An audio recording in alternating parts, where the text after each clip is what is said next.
Today is Thursday, May the 22nd, 2025, and we're gonna show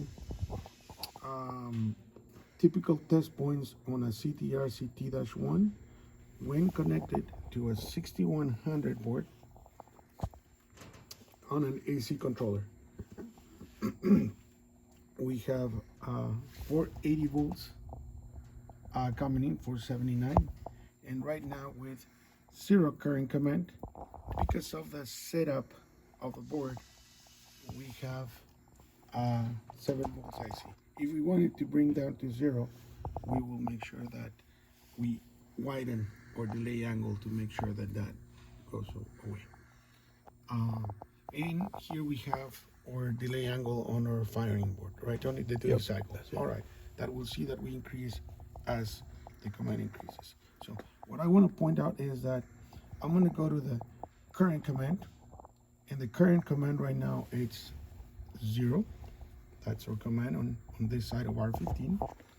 TP9, it's that divide by 2,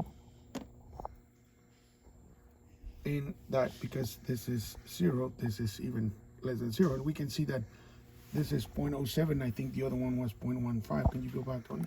There you have your divide by 2. So it's roughly half of that on that TP9. And we have our span and our bias that will show on a second video what happens when we adjust it. So we have our current command at 0, we have our TP9, and if we go to TP1, that is on test point number 1, that is the output that we have going to our firing board, 1.39 volts DC at 0 command. So it's not 0, that's why we offset the seek high range on the board. So now I'm going to, and one thing that I'm going to ask Tony to do is to measure for this particular case the feedback across R4. If you can bring in TP3, or you can go to TP3, because this is really TP3 with respect to common, and because we don't have any output, we don't have any feedback. So now I'm going to ask Tony to go back to that side of R15, the command, and we'll see what happens as we start going from 0 to 5. Well, let's stop at 2.5, Tony, briefly. Okay, that's fine. So what we've done is we've increased our current command. TP9 should be half of that, 2.5 roughly, so 1.25. Okay, 1.21. Then if we go to TP1, that's our command going to our board. Now it's increased. Now it's up to 2.25. And if we measure at TP3, now we should have some feedback on our board. And again, based on the size of R4, we hardly have any feedback, so therefore the board it's ready to go. It can go. So let's go ahead and apply all the current command all the way up, Tony. Very good. So the feedback we can see, because of the size of R4, it doesn't get us to full output for full control of 1 volt, because according to note 5, R4 has to be selected for 1 volts DC. So here we only have a fifth of that, 200 millivolts. So now that's on TP3. Now if I go to the current command on R15 or J3 position 3, we are at the maximum of 5 volts.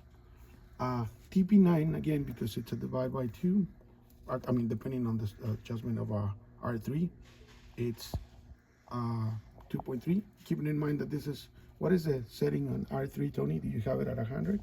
No, 50. Okay, 50. So that has something to do with it. And what we have is the AC input, it's 478 volts AC. The output, it's maximum 473. So there's a loss of 5 volts. And we can see that the duty cycle has increased tremendously, or therefore the delay angle it's the least. And I think in one of the documents that I sent shows how to calculate the delay angle, and that's how you get an output. Now if I ask Tony to start adjusting the span and the bias on the CTRCT, Okay. then we can see that for the same command, we'll start changing. And if you will just wait randomly there, Johnny. So now, for the same current command that we haven't changed the current command. Now we only have 358. And if you keep on going, I think you can even reduce that. Can you bring it down to reduce it, Tony? So you get the minimum. That's fine. Okay. 55 again.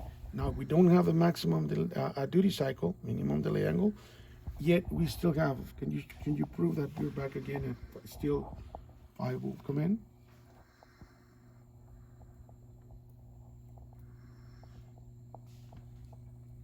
You're still 5 volt command, but because of the span and the bias were incorrectly adjusted, you're only getting 150 volts, which probably means that you're not getting the 5 volts going to pin 4. Can you show me what we have on TP1? TP1, it's only 2.75 when if we adjust R3 to get the full 478 or 480 volts, we see that this jumps back again. Can even make it jump to this particular case 7 volts. Yeah, 7 volts at 100%. And that's the 5.85 to 6 volts that I commented on that yesterday. So this is the end of this video.